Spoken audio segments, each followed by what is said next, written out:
Hey, everybody, and welcome to the FTD Launch podcast. My name is Kyle, and I will be your host. I'm also the CEO and the founder of Full-Time Drones and FTD Launch, which is our online learning platform to help try to transition ambitious drone pilots into a full-time career in the field.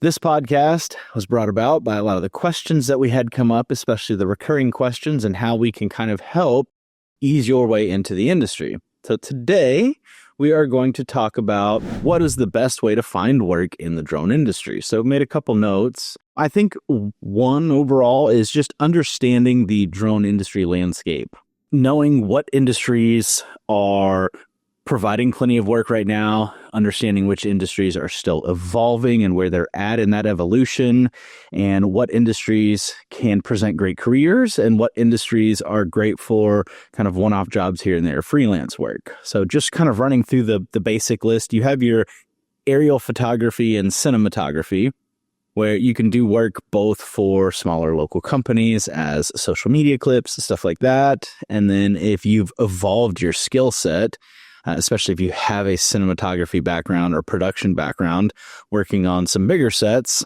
then you can make a pretty good amount of money. But again, it's gig work or it's contract work, so it's not super consistent. And then you got mapping and surveying. Again, it's a little tougher to get into. One, because it requires a lot of know-how, especially with in-field capture for what surveyors do. So it's not just a plug-and-play, easy-to-go-do thing.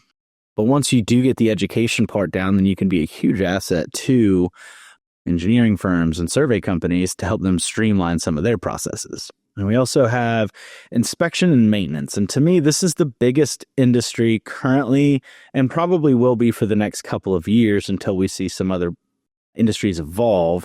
But right now, between power line inspections and telecom infrastructure inspections like cell towers and rooftop mounts, wind turbine inspections, solar inspections, offshore oil rig inspections, all the different types of inspections of critical infrastructure that take place right now, to me is probably the most stable and booming part of the industry. You also have agriculture.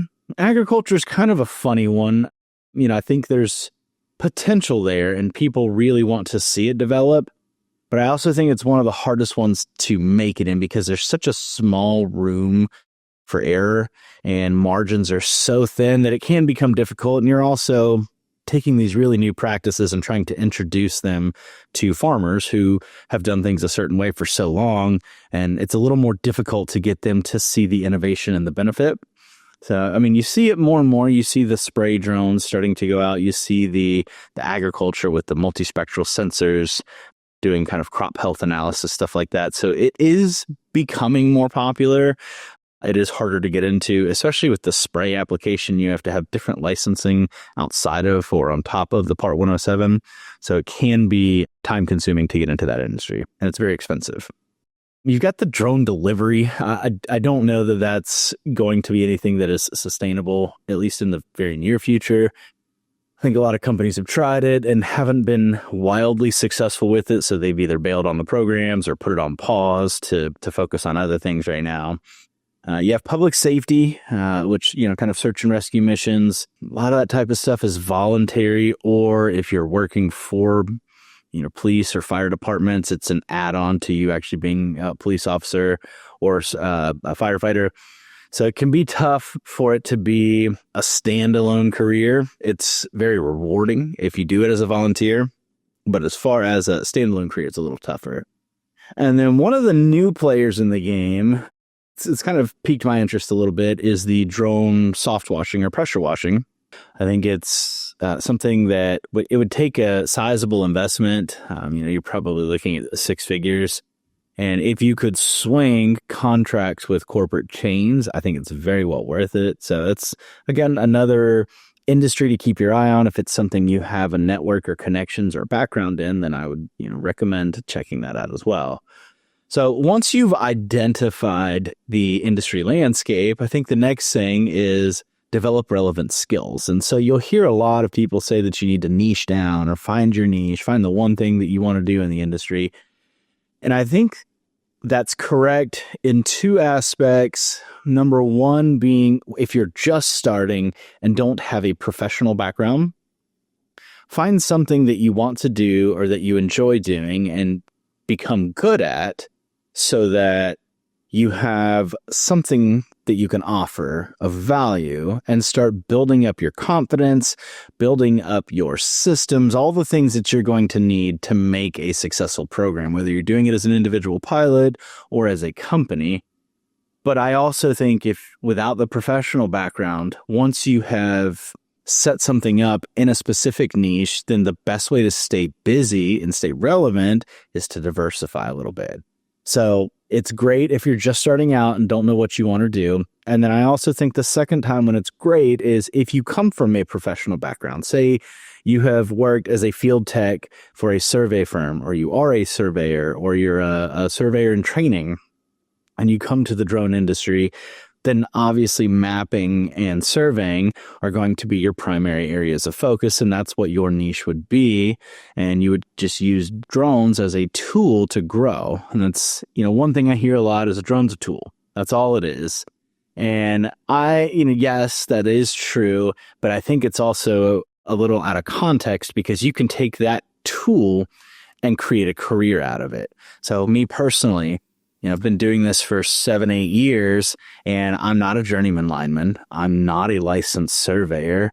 I'm not a cell tower technician, but I can work in all three of these fields and make a very good income and have built a business working with people in those industries and have 40 or 50 pilots at any given time working in those specific industries. And drones being the data collection tool that we use, not necessarily just a tool that you use in a profession. So I think that's another thing to keep in mind. And once you've done that, I think find your niche. The next thing would be to build out a portfolio, whether that's having some sizzle reels, having a couple of projects that you've done that have been successful, maybe even go ahead and add on to that and get some testimonials from happy customers.